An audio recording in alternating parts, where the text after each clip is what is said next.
उससे यह साफ जाहिर होता है कि मनीष रंजन को निकालना चाहती है, क्योंकि इसमें बहुत सारे लोग फंस गए हैं। केस को लीपापोती किया है, परत दर परत ये चीज़ उभर कर आ रहा है। सीबीआई तो एकदम इस केस को पी गई है। हमने कहा कि लॉर्डशिप, मनीष रंजन और यहाँ सीबीआई खड़ी है, एसआईटी खड़ी है, उससे पूछा जाए कि सीबीआई और एसआईटी ने इसका स्टेटमेंट आज तक नहीं ली है। दवा वहाँ मिला है और वो दवा को दर्शाई नहीं है एसआईटी। माय ऑनर, यह फैब्रिकेटेड मामला है और मनीष रंजन एक बहुत बड़ा अपराधी है। क्या आसमान फटा था हुजूर, जो नोटों का बंडल गिर रहा था और मनीष रंजन उसको बांध करके इतना बड़ा हो गया। हमारे साथ अभी मौजूद हैं पटना हाई कोर्ट के और जाने माने अधिवक्ता, जो नीट मामले में सबसे आगे आकर बोलते आ रहे हैं और उस लड़की को न्याय दिलाते आ रहे हैं। आज जैसा कि हम आपको बता चुके हैं कि मनीष रंजन की जो है दूसरी पेशी थी और आज सुनवाई थी कि आज फैसला हो जाएगा कि मनीष रंजन जो है वो जेल में ही रहेंगे या उन्हें जमानत मिलेगी। चलिए जानते हैं डॉक्टर कौशलेंद्र नारायण जी से। सर, आज का क्या रहा? सर, प्रथम तो मैं धन्यवाद देता हूं आपको कि ज्वलंत मुद्दा पर आम जनमानस के बीच में मेरी लीगल बातों को ले जाने के लिए हम तक पहुंचे, इसके लिए मैं शुक्रिया अदा कर रहा हूं। रही बात कि आज जो नीट छात्रा हत्या मामला में जी मनीष रंजन का बेल मैटर की सुनवाई हो रही थी, संजोग से मैं बता रहा हूं, उसमें सिविल कोर्ट में पावर पर कोई दूसरे वकील हैं, लेकिन इसी बीच मेरे पास वो जो मृत छात्रा थी उसके फूफा वो बोले कि हमारा अरवल में बहवलपुर घर पड़ता है कुर्था के पास, सर आप जरूर आइए। 10 बार उन्होंने मुझे फ़ोन किया और उस समय हम पटना हाई कोर्ट में ही ऑनरेबल जस्टिस श्री राजू राय जी के बेंच में बहस कर रहे थे। 34 पर मेरा सीरियल केस था, लेकिन फिर भी मैं जल्दी ख़त्म करके और वहाँ पहुँचा। बहस वहीं रही थी। तब तक पीड़िता के जो वकील थे उन्होंने अपनी बातों को रख रहे थे। वो बोल रहे थे कि उनको टॉर्चर किया जा रहा है, सुरक्षा दिया जाए।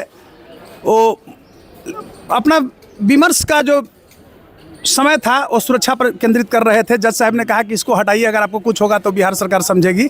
आज बेल मैटर है, बेल पर बात होनी चाहिए। तो मैंने आप लोगों से मैं बता रहा हूं कि मैं इनक्रोच किया कोर्ट को और मैंने कहा कि हुजूर, this is my personal request to you, kindly hear me and do the needful, I deserve your judgement. तो उन्होंने कहा कि आप किसके पक्ष में? हम लोग इन्फॉर्मेंट के तरफ से हम हैं जी, और हम चाहते हैं कि इसमें बोले। तो आप तो पावर नहीं है, आपके बगली पावर तो नहीं है, लेकिन शुरू से हुजूर ये केस को हमने ही उठाया एक वकील होने के नाते। तो एक वकील के नाते मैं जिम्मेवार नागरिक भी हूँ और मेरी बातों को सिर्फ सुन लिया जाए, उसको रिकॉर्ड पर नहीं लिखा जाएगा, इसलिए कि पावर मेरे पास नहीं है तो रिकॉर्ड पर आप लिख नहीं सकते हैं। तो उन्होंने वहीं पर मनीष रंजन भी खड़ा था पीछे। हमने कहा कि लॉर्डशिप, मनीष रंजन और यहाँ सीबीआई खड़ी है, एसआईटी खड़ी है, उससे पूछा जाए कि सीबीआई और एसआईटी ने इसका स्टेटमेंट आज तक नहीं ली है। प्लस जो कपड़ा बरामद हुआ है लड़की का, और जिस समय लड़की को उठा करके हॉस्टल से लाया जा रहा है 4:59 में, उस समय के कपड़ा में क्या अंतर है? क्या वो सीबीआई और एसआईटी के पास कपड़ा है? तो बोला कि नहीं। 6 तारीख को दवा वहाँ मिला है और वो दवा को दर्शाई नहीं है एसआईटी जी। तो उन्होंने कहा कि नहीं, हम तो दर्शाए हैं। 6 तारीख को दवा मिला था, हम वहीं छोड़ दिए थे और 7 तारीख को दवा उसके मामा ला के दिए हैं। कली का अच्छा, तो पुलिस सिर्फ छोड़ दी थी दवा, बाद में उसको पुलिस बना दिया कि वो नशीली दवा थी। इसलिए माय ऑनर, यह फैब्रिकेटेड मामला है और मनीष रंजन एक बहुत बड़ा अपराधी है। एक ड्राइवर की क्या हैसियत होती है जो 15,000 की नौकरी कमाता था, वो आज 100 करोड़ के आदमी हो गया है, मालिक हो गया है। क्या बिहार सरकार का आर्थिक अपराध इकाई विभाग को यह नज़र नहीं आ रहा है? और सबसे सस्पेक्टेड मामला यह है कि न तो सीबीआई और न ही एसआईटी आज तक इसका मनीष रंजन का स्टेटमेंट दिया है। मनीष रंजन पीछे खड़ा था वहीं पर।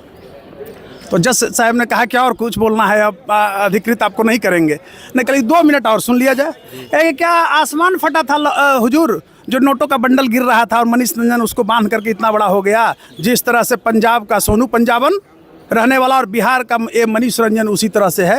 ये इसी धंधा में करता है, लड़की सप्लायर का, और ये बड़े बड़े नेताओं, बड़े बड़े अधिकारियों को और अपने रसूख से और पैसे के बल पर ये न्याय को खरीदता है। इसलिए आप कम से कम न्याय इसके पक्ष में नहीं दीजिए हुजूर। तो उन्होंने कहा कि ठीक है अब आपका हो गया, क्योंकि पावर तो आपका नहीं है। लेकिन ये पावर न है, दुर्भाग्य है मेरा कि इस केस को मैं लड़ा हूँ, पावर नहीं है तो हम बहस ज़्यादा नहीं कर सकते हैं। लेकिन ये एक ह्यूमनिटी मेरी है, मेरी मानवता अधिकार रही है कि ये ऐसे ऐसे जलाद को सज़ा होनी चाहिए। तो उन्होंने कहा कि बस आपका हो गया, फिर हम चुप हो गए। उसके बाद उन्होंने कहा कि इस केस को मैं कल रखता हूं। हालांकि हमने कहा कि इसको लंबा रखवाइए। जो और उनके परिचित लोग खड़े थे, पीड़िता के परिवार से जो परिचित लोग थे, बोले कि आप अपने वकील साहब को कहिए कि लंबा समय लें। तो उन्होंने खुद वकील साहब ने कहा, उनका पीड़िता को वकील ने कि कल कहीं इसको हमको क्या जमा करना है क्या नहीं करना है। उसके बाद हम वहाँ से चल दिए।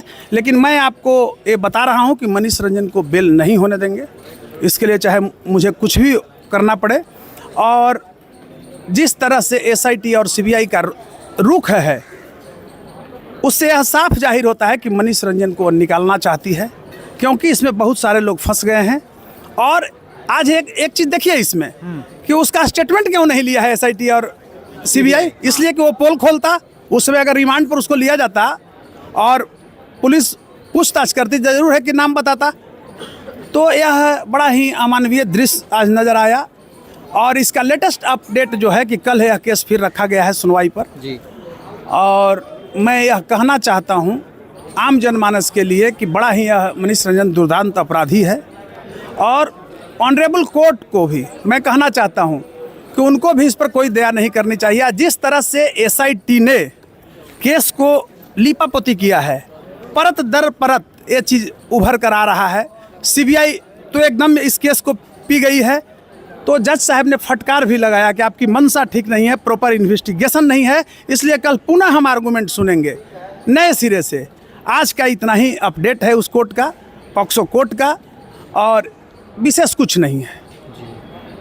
तो जैसा कि आपने देखा कि नीट छात्रा मामला जो है वो बहुत बिहार के लिए सबसे ऐसा मामला है जो किसी के भी रोंगटे खड़े कर दे।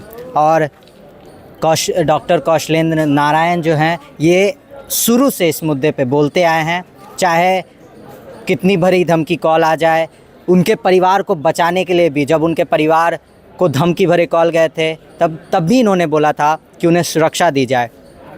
अब जैसा कि इन्होंने खुद कहा कि मनीष रंजन को ज़मानत नहीं होने देंगे, और होना भी नहीं चाहिए। बिहार की जनता भी ये मांग करती है कि उस बेटी को न्याय मिले, ताकि जो बाकी बिहार की जनता है या पूरे भारत की जनता है, कहीं भी रहने वाली बेटी, वो अपने आप को सुरक्षित महसूस करे। उसको ये महसूस होना चाहिए कि हमारे लिए कोई है या नहीं है, लेकिन न्यायपालिका हमारे साथ है और हमारे पक्ष में ही वो बात करेगी।